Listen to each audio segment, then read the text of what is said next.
Good morning, everybody. Uneducated Economist here. So a lot of people have been asking me about inflation. They've sent me messages, emails, comments. A lot of people are asking me, do I still feel the deflationary narrative? Or at least have I started climbing on board with the inflation outcome scenario?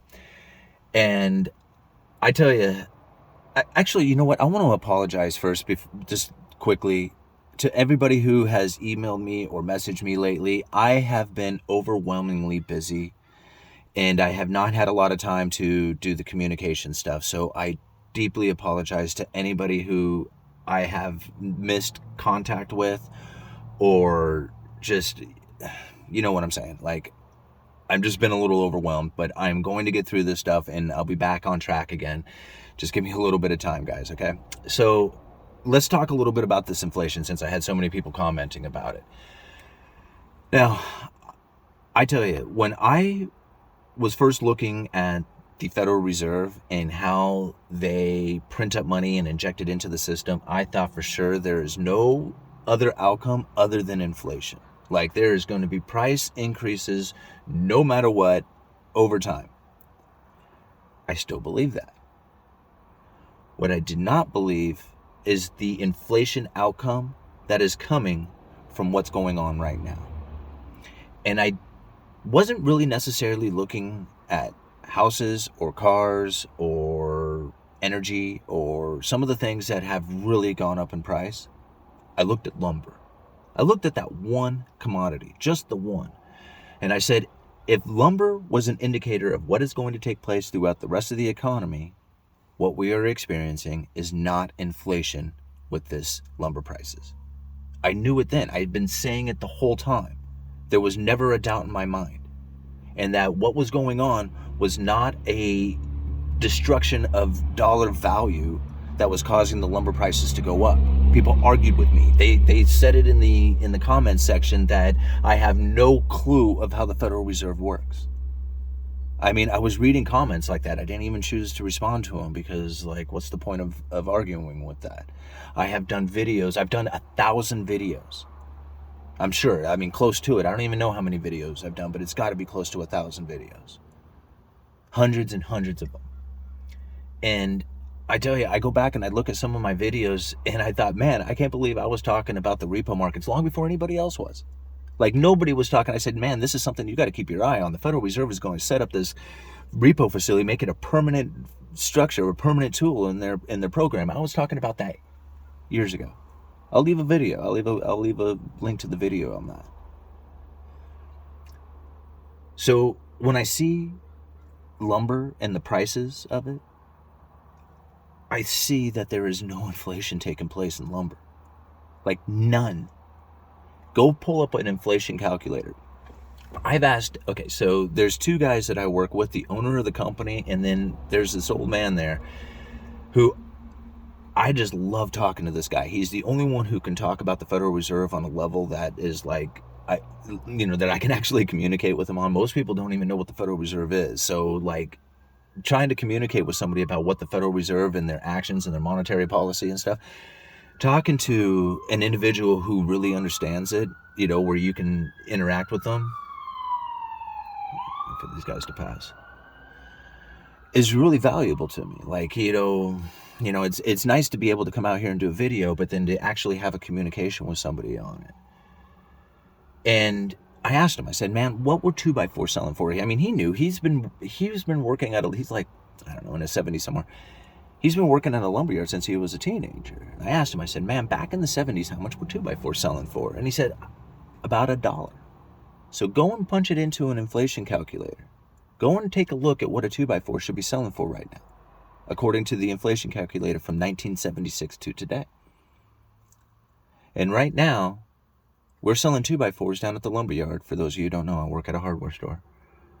Lumber, I do retail sales. I sell lumber for a living. You go down there, and a 2x4 is $3.38. That would make 80 cents. That would have to put 2x4s at 80 cents back in 1976, which a lot of people were buying for back then. So you can see, like, inflation over the course of 45 years has in lumber has like basically been there. Like it's like averaged, right? In fact, it's below the inflation. It should be a little bit higher than this. And I expect it will be here before too long. So I'm looking at inflation. People who say, why don't you look at inflation? Why don't you see it like everybody else does? And I'm like, because lumber, I've been doing lumber since I was 16 years old. I'm looking at lumber. I'm not looking at anything else. Like all this other stuff, like there is so many other reasons why things go up and down in prices and supply and demand and offshore freighters that aren't making their, deliveries. All this stuff, you combine all those things, and I'm thinking, okay, well, if all those things have an issue, and we just focus in on lumber and what happened with lumber and the price of lumber and the value of lumber compared to the dollar, I see very little inflation taking place. In fact, I see deflation. Because really, 2x4 should be selling for a little bit more than what they are. Now, give it a little bit of time and it'll probably happen. So, I don't know, guys. I mean, there's a lot of stuff to look at when it comes to inflation. Now, I think about how inflation is really defined. It's the expansion of money and credit. Now, quantitative easing, that's inflation. That's the expansion of money and credit. Whether or not that money actually makes it into the system, that's another story. Does it just stay stuck in the banking system? It needs to get loaned into the system. Think about it. It's got to get loaned for mortgages, loaned for cars, loaned for going out, spending on credit cards or whatever. I mean, that money's got to get loaned into the system. It doesn't just get handed out willy-nilly. Although it has, through the Treasury and the stimulus programs, that was a handing out of willy-nilly money. However, that's debt that's due back. Remember, we talked about beers and saws. All that money went to beers. It's unproductive debt. It doesn't pay back principal and interest. So now we have to work in order to pay back all that stimulus. Or you have to tax the hell out of the rich, or, however it works. I don't know how it's going to end up going down. So when I look at inflation, I look at the expansion of money and credit, especially when it comes to credit. If we had a lot more homes being sold, right? It is increasing, but you gotta understand, like right now, there's less mortgages being written than in the past. You gotta think that's less debt being taken out, right? Although the debts are big, like, because these homes are very expensive, the amount of them. Same thing with cars, right? If you don't have as many cars being completed, new cars coming onto the lots and new loans being taken out to buy those cars, then that's less debt being issued. I think about the restaurants. Look at a lot of these articles now talking about how the restaurant owners are starting to notice how they are getting less traffic coming into the restaurants. Well, that's the stimulus running out. I said that was going to happen. I knew it was. That was going to happen. That if you have a bunch of people with stimulus money, you're going to have an issue where people want to spend that money at a place where nobody's going to be working. Just think about what the outcome of that would be. I mean, give it some time, and you're going to find expensive, understaffed, people spending money that they haven't earned but was given, and eventually the given money will run out, and they'll be left in a situation in which that it's too expensive, understaffed, and nobody's eating there. And that's what's going on. To me, that is less economic output. That's a deflationary scenario. Less cars being sold is a deflationary scenario. Less homes being sold is a deflationary scenario. Although the prices are going up, the activity is not a inflationary one, not in my opinion.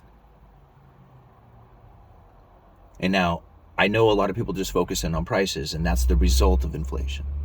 And I get it. There was a lot that has taken place over the time, but what is going on right now? Think about the Federal Reserve and their tapering. I mean, it's a credible threat right now. That's why you're seeing the bond prices dropping and the yields going up. It's because of this credible threat coming from the Federal Reserve saying that they are going to, stop the purchasing of these mortgage-backed securities and treasuries. And they very well could. And they probably will do a little bit of tapering. In fact, they may even do a lot of tapering. The more they do it, the more credible it becomes. And all they have to do, if it ever gets to the point where the pain is just so much that nobody can take it, is all they have to do is just say they're going to buy more. And it'll completely reverse course. Everybody will flood back into the market. And the Federal Reserve may just sit back and not do anything. They may not have to purchase anything at all. Just the mere credible threat of them saying that they're going to go back and reverse the unwinding of the balance sheet. Again, see, like right now, they're talking about how they're going to unwind the balance sheet, right? They're going to ease back on the tapering. Like, they're not going to unwind the balance sheet. That would actually mean like selling off of bonds. What they're going to do is tapering, right? So they're purchasing a bunch of bonds, mortgage-backed securities and treasuries. They're going to back off on a lot of that purchasing of it. Well, this is why people are starting to panic. They're like, oh man, if they're not buying, then maybe we shouldn't be buying either. And this is why you're starting to see the interest rates rise on those treasuries, on the treasury yields. But all the Federal Reserve, like if this momentum starts to pick up and it starts to increase, all the Federal Reserve would have to do is just say, in 6 months, we're going to start the tapering, we're going to end the tapering program. And we're just going to maintain our purchases right here. People would take that as that credible threat and then begin to reverse course on their actions. You know, people ask me all the time, where are prices going to go? I have no idea. I have no idea where prices are going to go. When it comes to homes, it's becoming unachievable. I can only assume that's going to cause a housing bubble pop. Like, once it become unachievable, like it's just no longer able to even buy a home, then what's the point of even trying to get a home? And that's where a lot of people are going to end up going. And that the ambition to get into a home won't even be there. And now we've talked about this. We've talked about this quite a bit. And I guess I'll just kind of go on here for a little bit. One of the reasons why I see house prices going up as far as they are, or have gone, is because of an attempt to control the population. And now we've talked about this and how China is actually trying to control the prices from rising any further and maybe even go the other way. And we talked about this being a reason, or the reason for doing this is to try and increase their population, try and increase the idea of raising families, to make homes more achievable. The price of, bringing them down and making them more achievable for families to get started. Now here in the United States, they're becoming unachievable. It makes me think, is this a reason, or the reasoning behind this is to attempt to control the population? Now, if you go and you look at Cantillon's essay on economic theory, the one that we have talked about many times, there's a chapter in there talking about how the population is controlled by the property owners, by their likes and their dislikes. And it was very interesting read. I mean, I guess a good example of it was, because you got to think, this essay was written back in like the 1700s, right? This thing is like way old. But they were talking about, and it's all in Europe, but they're talking about this particular region that made this wine, right? And now the property owner who really enjoyed this wine from his property didn't live near his property. He lived in a city that was a long ways away. So he had to transport all this wine to the city in order for him to enjoy the fruits of his property there. And now the population back at where the property was were all there to service basically making wine, whether it was, the vineyards, the wineries, whatever, the places that make this wine. That was like, the major thing that this property owner liked. But the problem was that it was so far away that the transportation cost was more than the product itself to get that product to the city for him and his, people to enjoy. So this property owner ended up investing more money in the transportation, or not necessarily money, but more of his property into the transportation of getting this wine to the city. And this is an interesting thing to think about, because really, when you have like more energy and time and effort put into the transportation of this wine, then you realize that back in the day, that meant that there was more land for pastures for horses than land being dedicated for production of food for people. It would naturally cause the population to be less.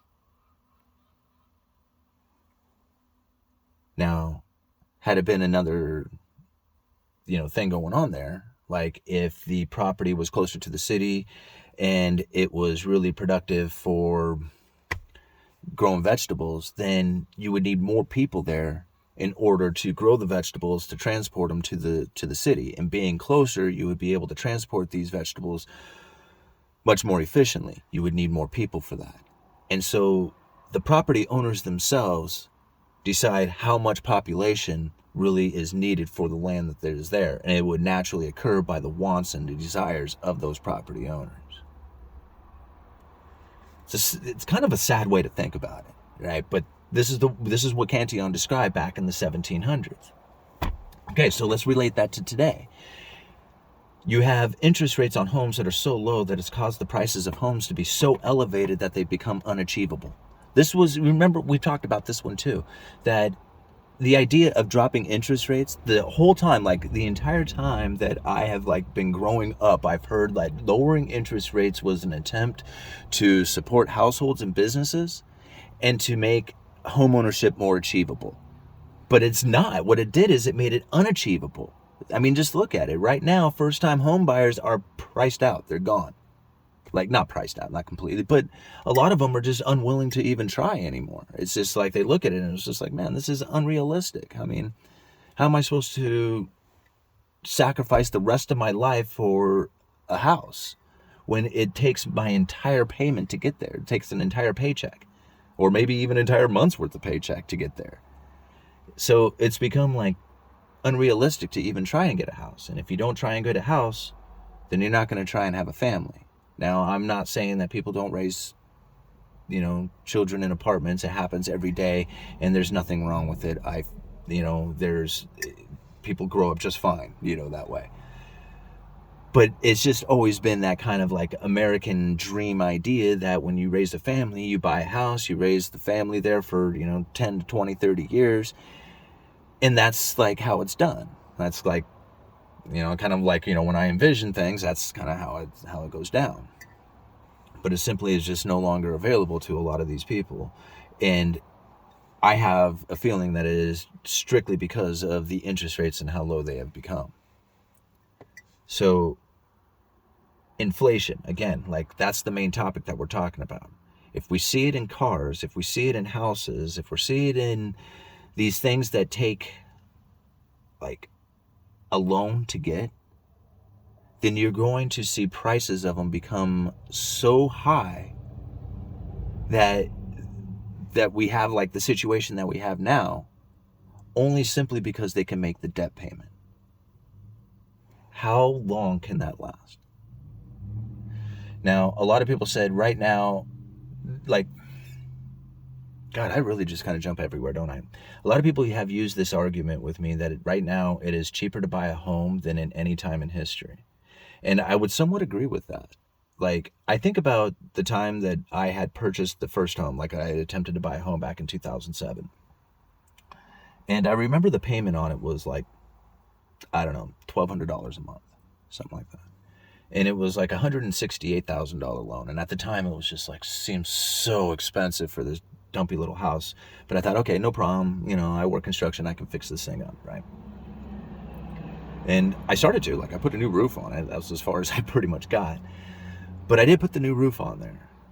However, I think back to that and I thought, man, $168,000. I wish I had a house payment that was attached to a $168,000 loan. Even if it was an expensive, and even if it was a high interest rate. My payment back then was $1,200. It would be so cheap to me right now. And I would be able to make overpayments. If I was to even go for one of these homes now, they sell for $500,000. The payment's $2,500 a month. So if in rent's $2,500, that's what I'm That's like what you need to live is $2,500 a month if you want to live in Astoria. Or you go and find a dinky little single bedroom apartment and you'll probably be somewhere around $1,500 to $1,800 a month.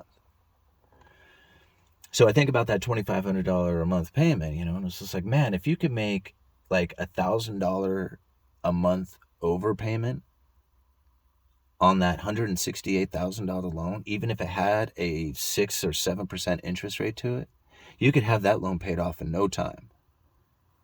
But now, you're not going to be able to even make an overpayment. Your overpayment goes to making the principal and interest payment. There is no paying this house off early if you go to a $500,000 loan. See, a $168,000 loan was achievable. Like, you could pay that thing off early. But a $500,000, that's not getting paid off early. And even if you threw $100 a month extra at the $168,000 loan back in the day with the higher interest rate to it, it would do a significant number to the principal. Throwing $100 a month at $500,000, I don't think you're going to get very far with that. There's almost no point to it.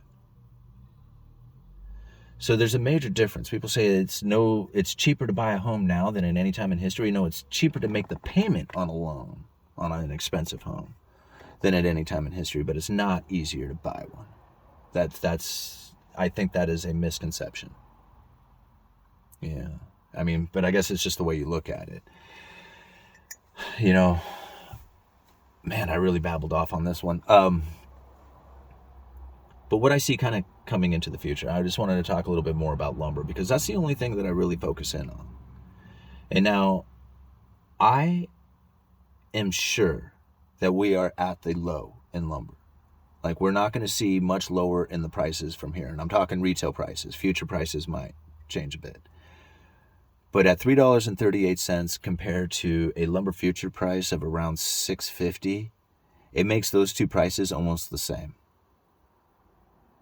So if you can imagine that there is dealers out there who have a product sitting on the ground being sold at the same price that investors are willing to pay in the future for, do you see how this doesn't line up? Either one of them has to go way up or one of them has to go way down in order to make this a profitable scenario.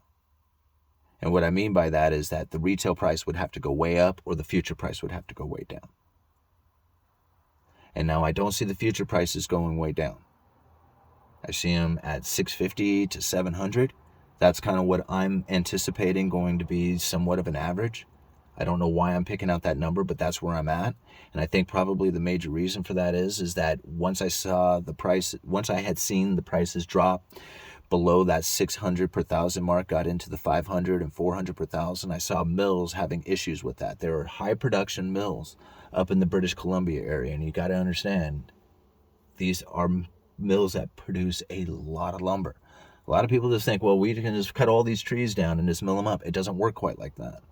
I mean, production of lumber is just not a matter of just firing up some sawmills and going back to cutting up lumber. You have a lot that goes into it, starting with the trees.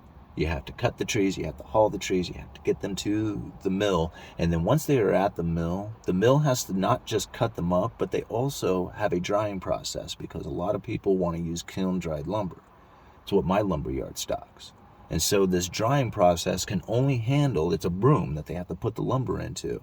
It can only fill so much, and it only works at such amount of time. There is no way to increase production of that without building more kilns. That is taking place right now because of the lumber prices running up to $1,700 per thousand and people wanting a congressional hearing done to figure out who it is that's manipulating the prices. And I said, just give us some time, it'll come back. It's not a manipulation, and people will still argue with me about that, even though I've been saying it the whole time that I've been calling these lumber prices and conditions long before anybody else was. Now, I'm sure there is some people out there who probably made a killing off of lumber. I have very little doubt in my mind about it. Was it done on purpose? I doubt it. Was somebody able to look at that and say, I'm going to take advantage of this situation? Oh, I'm sure of that. Yes. But was it done on purpose to try and drive the prices up to $1,700 per thousand? I don't think so. I think it was a complete supply chain breakdown.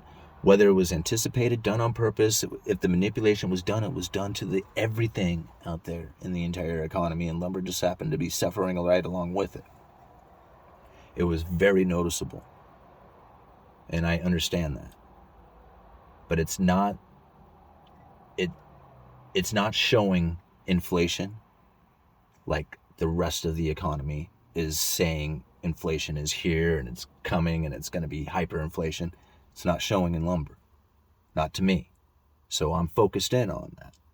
And when I start seeing lumber prices going up, I'm going to tell you. I told you the lumber prices are bottoming right now. I know they are. The retail price of lumber, if you need a 2x4 in the next week or month, I wouldn't hesitate on buying some right now. I can only see that the prices are going to go up. But they're going to go up into a time of season that they normally would not be going up. It's going into a slowdown in the building season, a slowdown into the demand. However, we just came off a situation in which the prices were so high that it dropped the demand. So the demand is picking up because of the low inventory in homes. Which way is this going to go? Who knows? So now, when it comes to inflation, if we keep an eye on lumber, if we keep an eye on where it is that lumber has to be in order for the high-cost producers to be able to continue to produce and pump that lumber into the country and keep the prices at that stable, whatever it ends up being, then we'll know where the inflation really is.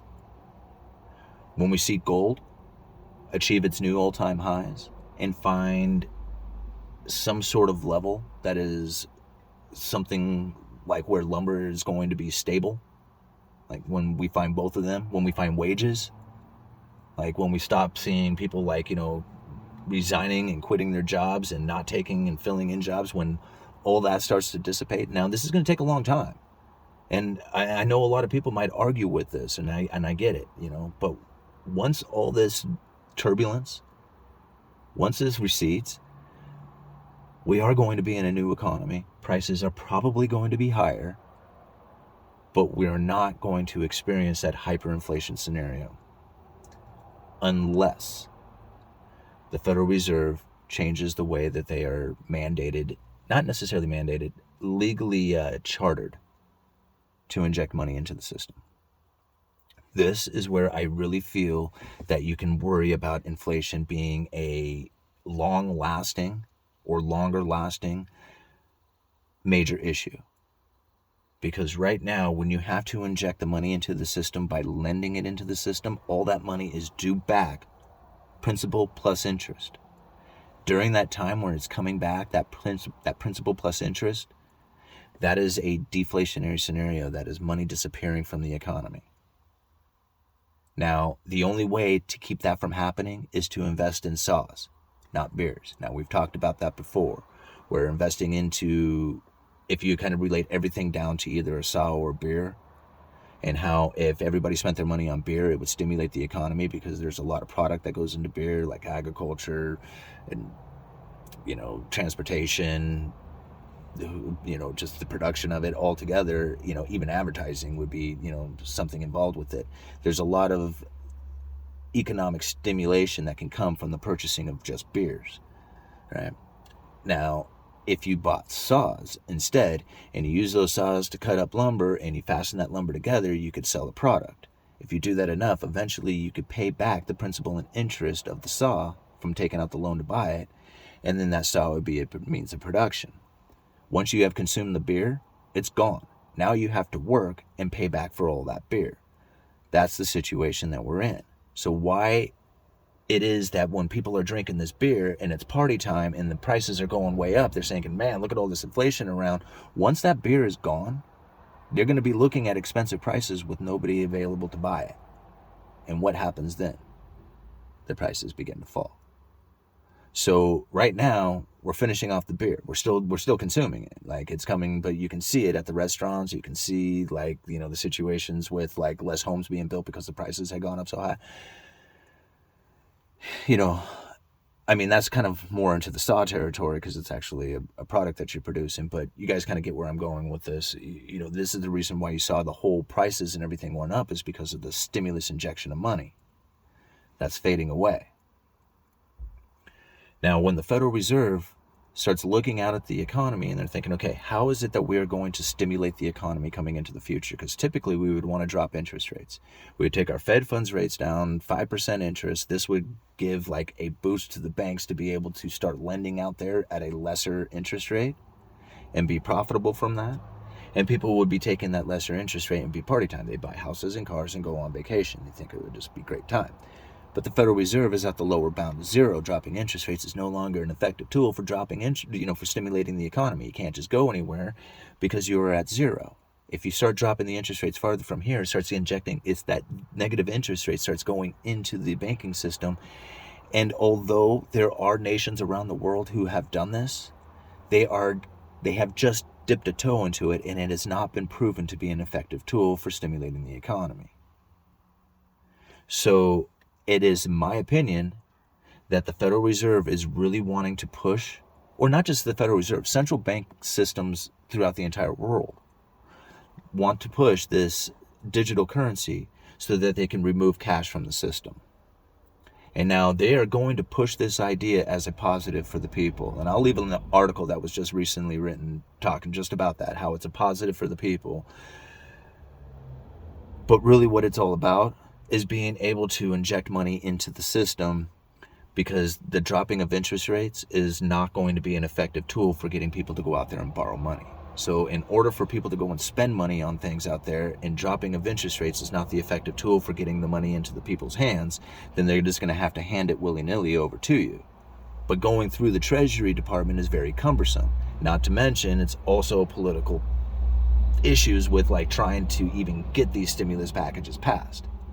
However, if the Federal Reserve didn't have to worry about political issues, all they had to do was buy these special bonds that the Treasury already has like set up, so that if like, say, GDP falls or unemployment rises to a particular level, these Treasury bonds automatically kick up that the Federal Reserve could buy. Once they buy these things, instead of handing that money over to the Treasury, they can inject it right into the people's wallets. This is the system that I see coming. However, in order for them to establish that system, the people are going to have to feel a lot of pain. And the reason is because they're going to have to force Congress to make sure that the Federal Reserve has that power, because they don't have it right now.